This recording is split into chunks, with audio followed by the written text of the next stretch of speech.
México vive en una constante transformación. Su grandiosa historia nos permite conocer los logros del Partido Revolucionario Institucional, las grandes etapas que ha vivido nuestro México, como la misma independencia, la Revolución Mexicana, fueron fundamentales para lo que hoy estamos viviendo. 1929 logra consolidarse lo que es el Partido Nacional Revolucionario, donde grandes liderazgos se fueron consolidando para dar paso a una nueva etapa donde los civiles fueron marcando la historia de nuestro país. A partir de dicha etapa, el desarrollo económico, político e industrial fue muy importante para nuestro país. Pasamos de una sociedad agraria hacia una sociedad urbana. Con la entrada de Lázaro Cárdenas del Río como presidente de la República, el 18 de marzo de 1938 se decreta la expropiación a los extranjeros de los recursos naturales petroleros y toda la riqueza que conlleva la extracción del llamado oro negro, y se declaran también como una propiedad de los mexicanos. El 30 de marzo de ese mismo año logra transformarse lo que en ese entonces era el Partido Nacional Revolucionario a lo que es el Partido de la Revolución Mexicana, donde logra aglutinar a los diversos sectores, obreros, sociales, campesinos y militares. Se incluyen organizaciones políticas importantes, además de sindicatos como los electricistas y los mineros, que gracias a ellos fueron dándole una estabilidad tanto interna a nuestro partido como a lo que es nuestro país. A partir de 1940 surge el periodo denominado como el Milagro Mexicano. Durante esta etapa se van creando nuevas instituciones políticas y sociales que le van dando un sentido al crecimiento y desarrollo que queremos para México. En la década de los 40 se da un gran crecimiento industrial para nuestro país, generando más y mejores oportunidades laborales para los mexicanos. Sin embargo, aunado a esto, era necesaria una garantía constitucional para el derecho a la salud. Es cuando entonces, el 19 de enero de 1943, se crea el Instituto Mexicano del Seguro Social, dando nuevas responsabilidades a los patrones sobre los accidentes y enfermedades profesionales, además de generar mejores condiciones para el desarrollo de los trabajadores. Durante la época del Milagro Mexicano se funda lo que hoy conocemos como el Partido Revolucionario Institucional, viniendo a suplir a lo que en aquel entonces era el PRM. Con él se empiezan a consolidar lo que es sus programas de acción, sus principios, sus estatutos y estrategias de gobierno. A partir de la fundación del PRI, viene una convención nacional donde todos los priistas logran reunirse mediante una convención nacional y ponerse de acuerdo en las estrategias que darán el espíritu de lo que hoy es el PRI. Uno de los grandes logros de nuestro partido, sin duda alguna, es en la materia educativa. Allá por 1944, un joven abogado, Adolfo López Mateos, nos advertía la necesidad de que se cumpliera formalmente el artículo 3º, en particular su principio de gratuidad. En aquel entonces, los libros de texto gratuito eran muy costosos e inaccesibles para muchas de las familias. Por lo mismo, cuando él llega a la presidencia, en el año de 1958, surgen una serie de reformas para que se cumpliera con ese artículo. Democracia, justicia y social son los principios básicos de nuestro partido. Sin duda alguna, los mecanismos de transparencia y de fortalecimiento hacia la democracia participativa que hoy vivimos han resultado fundamentales para el nuevo México que todos queremos.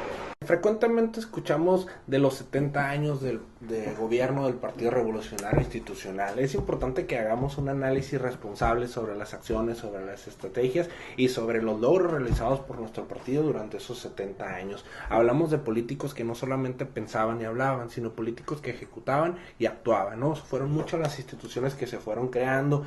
Hablamos de diversas instituciones, ya mencionamos por ahí el ISSSTE, se crea lo que es la Procuraduría Federal del Consumidor, la de Defensa del Trabajo, las mismas juntas de conciliación, la Procuraduría Agraria, lo que es el Infonavit, recientemente lo que es la Comisión Nacional de los Derechos Humanos, todas esas creadas en un mismo sentido, que es velar por los intereses de la ciudadanía, escucharlos y tratar de actuar congruentemente con sus necesidades y rezagos, ¿no? Hablamos de un país muy grande, son cientos de millones de habitantes, ahora sí que es necesario estrategias pues responsables y atender pues ahora sí que las zonas más marginadas de nuestro país, ¿no? A todo ello debemos agregar pues lo que sean las diferentes modificaciones que se han realizado en nuestra Constitución, ¿no? Que mismas que se han hecho pues conforme al paso del tiempo, ¿no? Ha habido una evolución en materia educativa, laboral, energética, en la cuestión de las mismas libertades de culto, de protección a la salud, incluso al mismo medio ambiente, la vivienda, libertad de organización, de manifestaciones. Todo esto ha venido a modificar y a promover lo que es la participación ciudadana en nuestro país.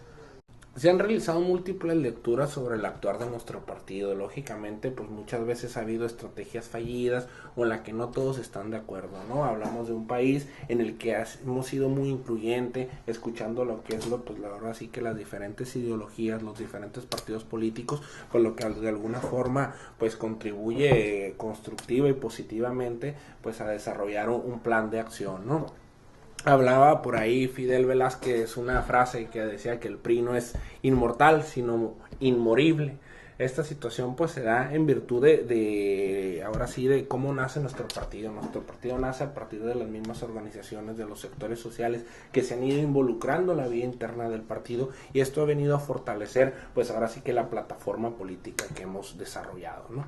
Con la entrada de Carlos Salinas de Gortari viene una serie de cambios dentro de la vida interna de nuestro partido e incluso de su forma de gobernar. Bien, entran ahora sí que políticas públicas diversas, se empieza a uno preocupar por la cuestión económica, ahora sí que atendiendo el contexto global, ¿no? El año 2000 fue sin duda un parteaguas para la situación de nuestro partido. Muchos hablaban de que iba a morir el PRI, cosa que nunca pasó. A partir de ahí vienen 12 años de gobierno de oposición, donde el partido intenta reconstruirse, de fortalecer su tejido social en manera interna, a sus mismas organizaciones, se ganan elecciones estatales, municipales, y de ahí se va formando ahora sí que unas nuevas generaciones de nuestro partido.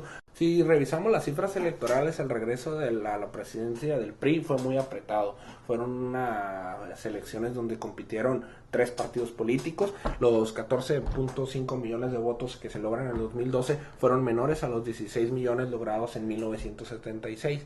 Esto pues hay que saberlo interpretar, ¿no? El PRI gobernará con una relación de votos, población nacional, mucho menos a esos años, ¿no? El mayor volumen de votos alcanzados por nuestro partido se logra en la elección de 1994, cuando compite Ernesto Zedillo, tras el fallecimiento o asesinato, más bien, de aquel entonces candidato Luis Donaldo Colosio, ¿no? Esta etapa de oposición durante el partido, pues ahora sí que fue muy dura, ¿no? Ahora sí que se supo sobrevivir a la crisis, pero además se fortaleció, ¿no? Y una de esas razones pues se encuentra en el hecho de que como oposición se supo construir, se supo trabajar en conjunto, y es lo que precisamente se busca ahora, ¿no? Con la creación de lo que es el Pacto por México, se busca ahora sí que un gobierno incluyente, ¿no? Escuchar a las diversas corrientes, pero que ahora sí que se aporte en un sentido positivo, ¿no? Ahora sí que viene una serie de reformas para nuestro país. Se empezó con lo que es la reforma educativa, vienen las diferentes propuestas, reforma hacendaria, en telecomunicaciones, en la reforma energética, que es un tema ahora sí que de los más importantes, ¿no? La reforma energética, sin duda alguna, es una de las propuestas más importantes y más interesantes que vienen con el gobierno de la República. Por lo mismo es importante analizarla tanto de forma como de fondo, ¿no? Ahora sí que las consecuencias que puede traer positivas para nuestro país pues resultan trascendentales. Entonces ahora sí que es importante, como nuevas generaciones, estemos conscientes y atentos a esos cambios, ¿no?, que vienen para nuestro México. La propiedad de las tierras y aguas comprendidas dentro de los límites del territorio nacional corresponden originalmente a la nación, la cual tiene el derecho de transmitir el dominio de ellas a los particulares, constituyendo así la propiedad privada. Cito artículo 27 constitucional. No se debe perder el objeto de este artículo, el cual garantiza la facultad del Ejecutivo de establecer reservas nacionales y suprimirlas. En cuanto al petróleo y los carburos, así como la energía eléctrica, corresponde exclusivamente a la nación su generación, conducción, distribución y abastecimiento para la prestación de servicios. Desafortunadamente, hoy día no se cuenta con la tecnología necesaria para que México aproveche al máximo los recursos que tiene, sobre todo los naturales, lo que nos lleva a reflexionar y considerar en la reforma de este artículo en particular, pues no olvidemos las condiciones en las que se creó la Constitución hace casi un siglo, muy diferentes a las necesidades que como país tenemos en la actualidad. Hoy Pemex entrega su ganancia al gobierno y no se permite a sí misma recuperar sus costos ni tener una regalía para conservarla, reinvertir en Pemex con una visión a largo plazo. Tratándose de la reforma energética propuesta por nuestro presidente de la República, Enrique Peña Nieto, traerá grandes beneficios económicos y sociales a México. Los recibos de luz y el gas para las familias, los comercios y las industrias van a bajar, al generar mayor producción y tener una mayor rentabilidad. Por ende, los precios bajarán.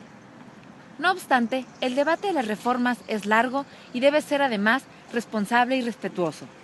La reforma energética es otro de los grandes temas de la vida nacional, por razones económicas, políticas e históricas. No se puede pensar, bajo ninguna circunstancia, en su transformación de fondo sin un gran debate nacional. Hoy México, en producción petrolera, va en decadencia. Se produce menos, a un mayor costo y se pierde competitividad a nivel mundial, por lo que la reforma va a volver a detonar la industria petrolera, volviendo a ser ese gran motor de crecimiento de México. Se fomentará el desarrollo del sector industrial, lo que impulsará la actividad económica en distintas regiones del país y a su vez serán generadoras de más y mejores oportunidades de empleo. Además, la reforma energética, como su nombre lo dice, es energía. En Baja California tenemos un gran potencial en la producción de grandes cantidades de energías renovables. El petróleo, por ejemplo, es una energía no renovable y además contaminante. Los bajacalifornianos contamos con tierras altas donde podemos producir energía limpia, la eólica y la solar, por ejemplo. Lo más importante de la reforma energética es que Petróleos Mexicanos, Pemex y CFE no se privatizan, seguirán siendo 100% públicos y 100% mexicanos.